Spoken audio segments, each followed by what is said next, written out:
Hello, everyone, and welcome back to the Joy-Filled Universe podcast. I am your host, Lisa Ryan, and this week I decided to pump the brakes for a second and take some time to talk about and define some really common terms that I tend to use fairly frequently.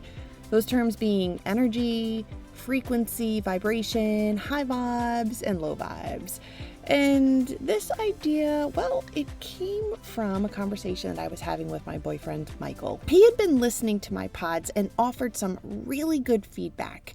And one of those pieces of feedback was him saying, Lisa, you talk a lot about energy, but what if some people really don't know what that means? And more importantly, so what if they don't know how that's even applicable to their lives?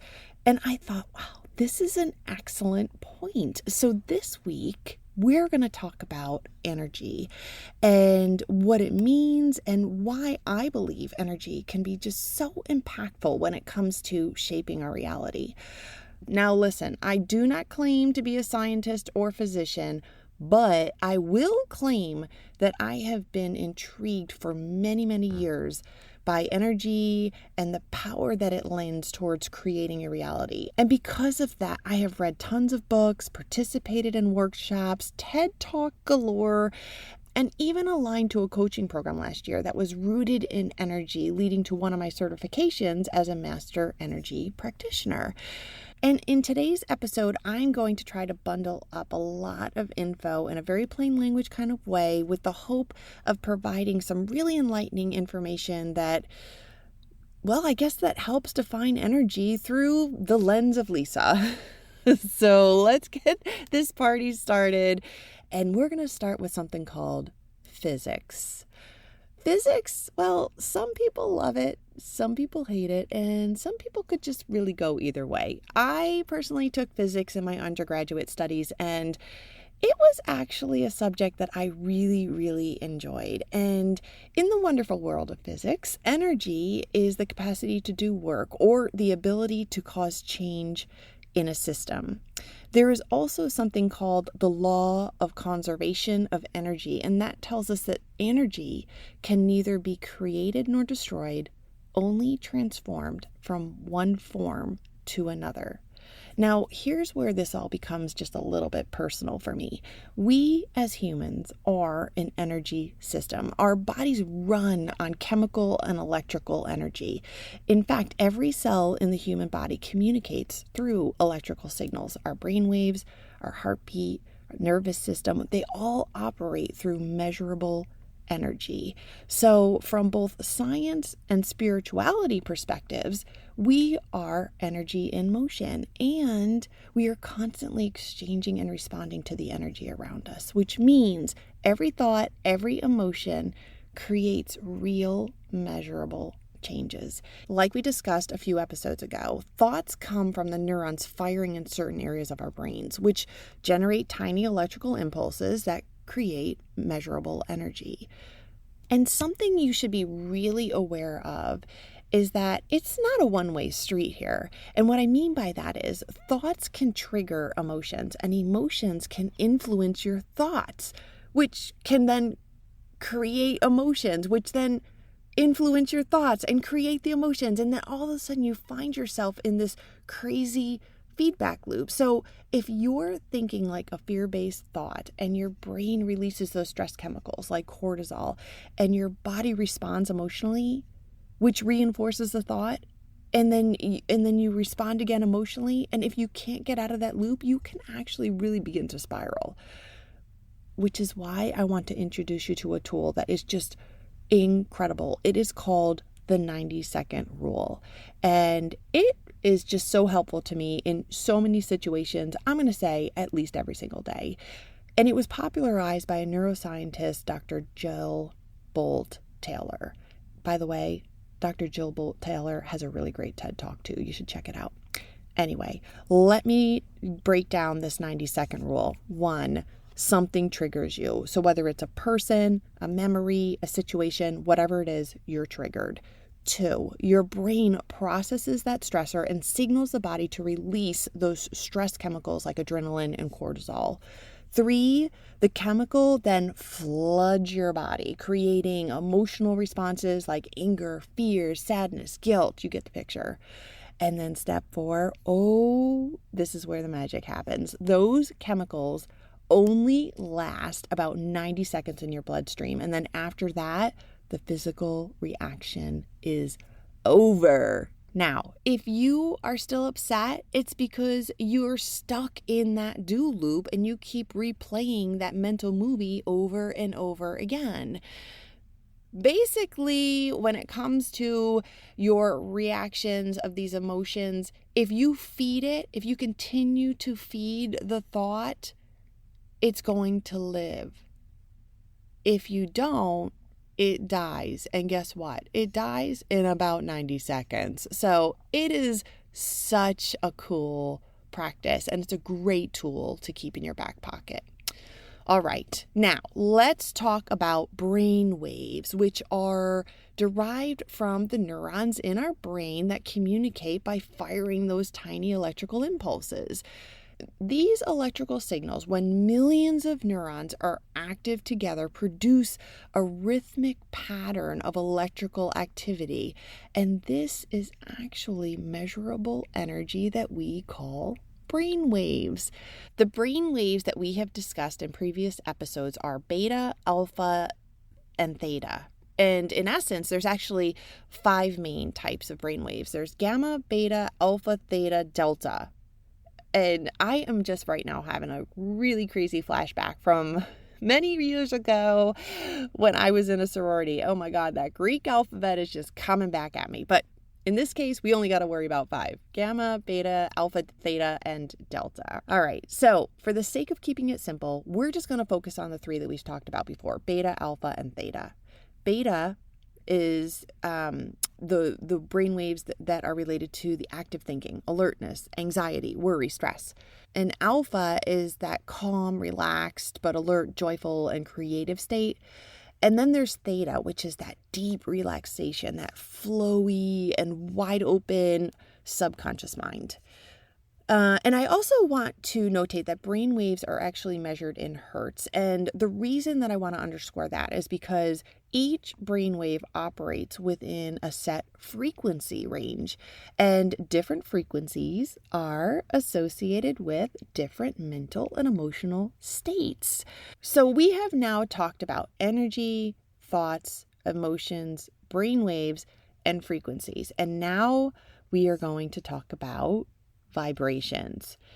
In energy work and the world of metaphysics, everything is vibration, including thoughts and emotions. So high frequency emotions like love, gratitude, and joy are seen as good vibes, while low frequency emotions like fear, anger, guilt all are seen as bad or low vibes. I like saying low vibes. So high vibrations, high vibes are good vibes, and low vibrations, low vibes are not so good vibes. So if we want to now bridge brainwaves and vibrations, thoughts can influence both brainwave frequency and emotional vibes. For example, when you are feeling grateful, high vibration emotion, your brain moves into the alpha brain wave, which prompts creativity, presence, compassion. When you're feeling fearful, that low vibe emotion, your brain then ramps up into beta brain waves, creating that stress and anxiety. That said, your state of mind literally changes the frequency of your brain and your body's electromagnetic field. And since we are all energetic beings with biological sensors like our hearts and our brains, we pick up on the vibe. So if you have ever walked into a place and thought, this place has good vibes, which means you're likely turning into a calm, joyful, loving, high-frequency field.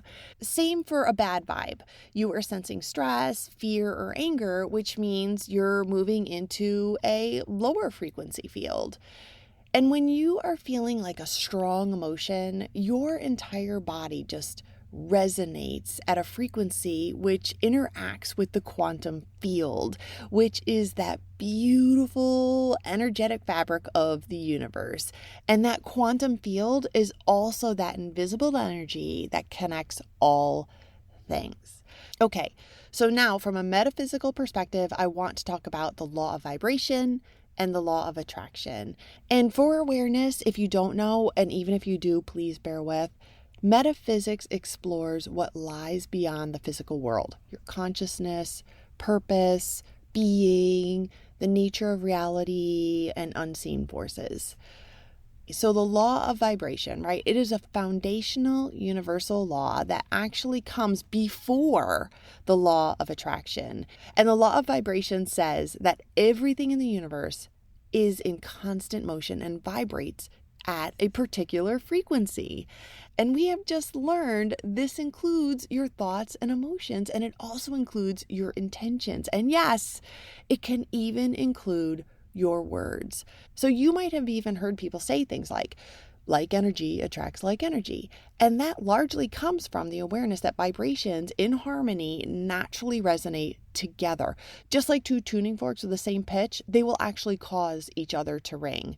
And a practical belief that comes from this, by consciously shifting your inner vibration, remember those high vibes like gratitude and joy, you align with experiences, people, and opportunities on the same frequency. So you might be asking yourself then, how does the law of vibration play into the law of attraction?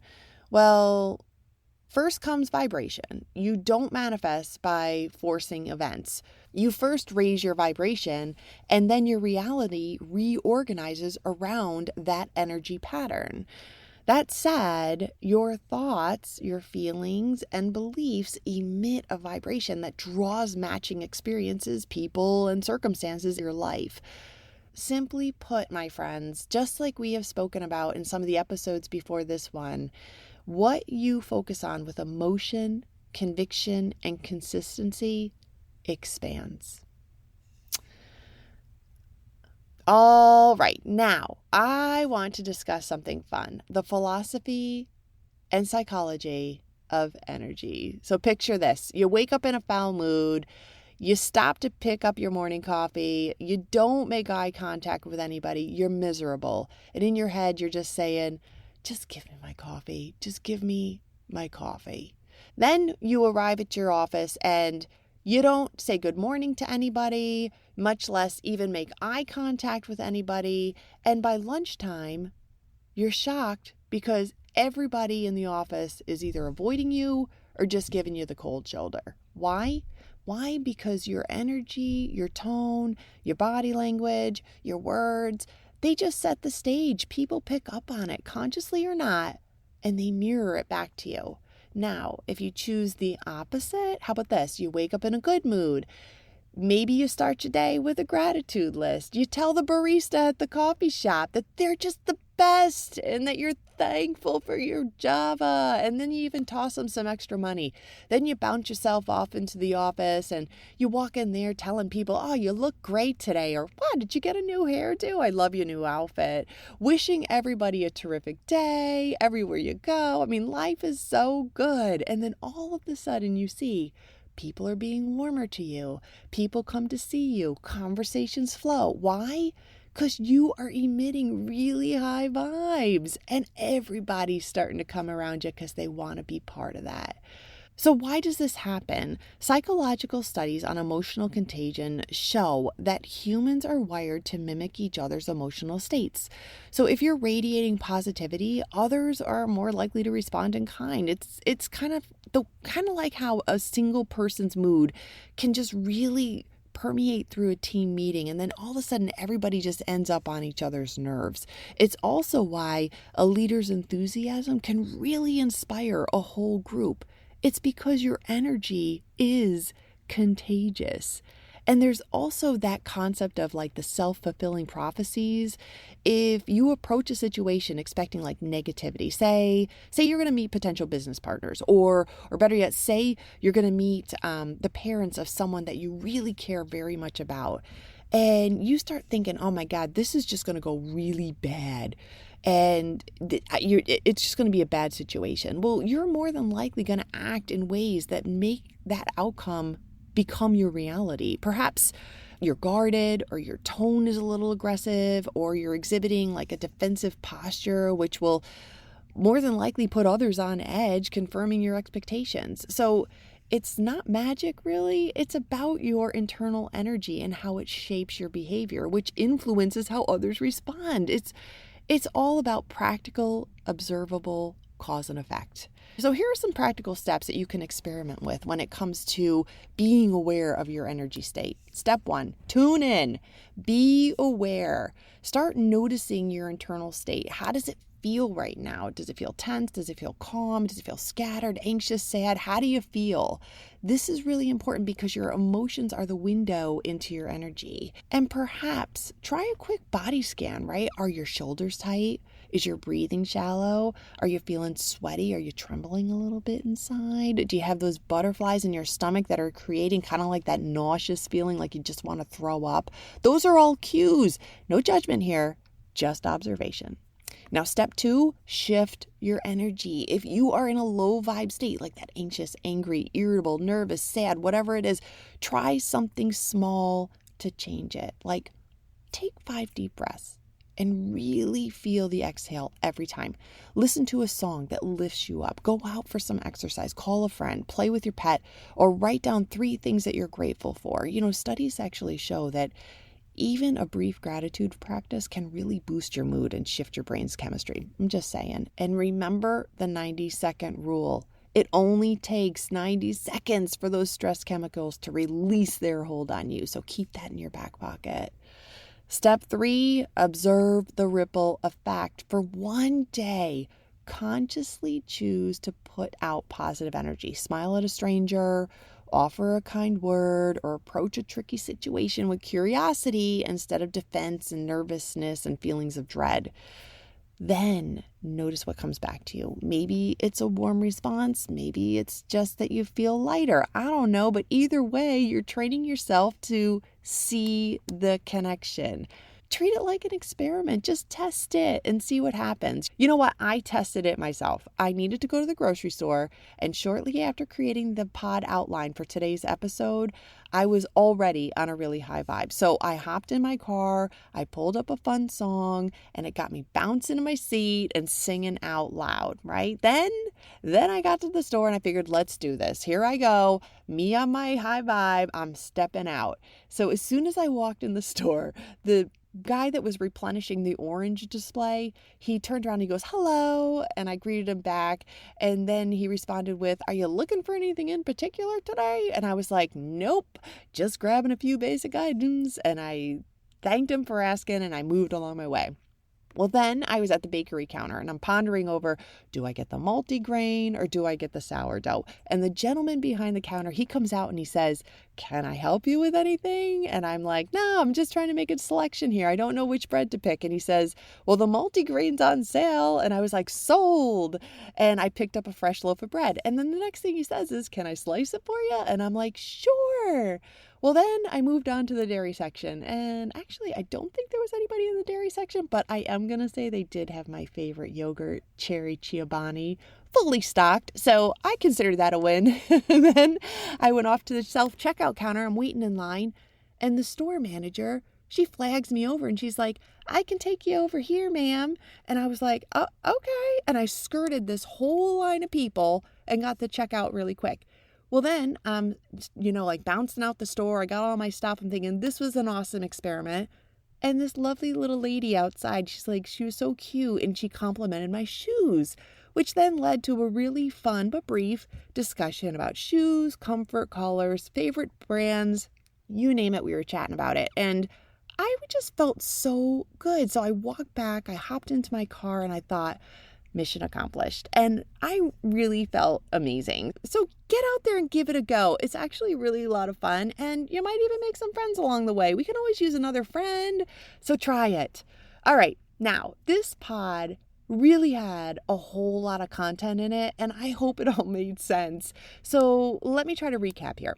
We as humans are energy systems, and from both science and spirituality, metaphysics perspectives, we are energy in motion, constantly exchanging and responding to the energy that's around us.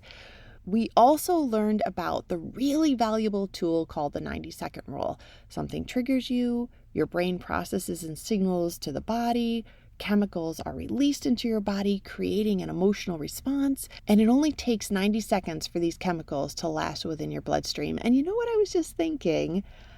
You know how people say, like, oh, just give me a minute. I think what they're really supposed to say is, just give me a minute and a half, because that's how long it's going to take for those chemicals to move out of your bloodstream. And you get to choose, right? You get to choose. Do you continue to feed the thoughts and stay in that do loop, or do you choose better thoughts and get out of it? And within 90 seconds, your whole energy has shifted. That's magical. Okay, so now here's something really empowering too that comes from the 90-second rule. And it is that you are not your emotions. You also gain agency over your energy and your reactions, and you can let that emotional wave just move through you without getting stuck in that do loop. And we also learned about our high vibe frequencies and our low vibe frequencies that move us into the law of vibration and that super, super fun law of attraction.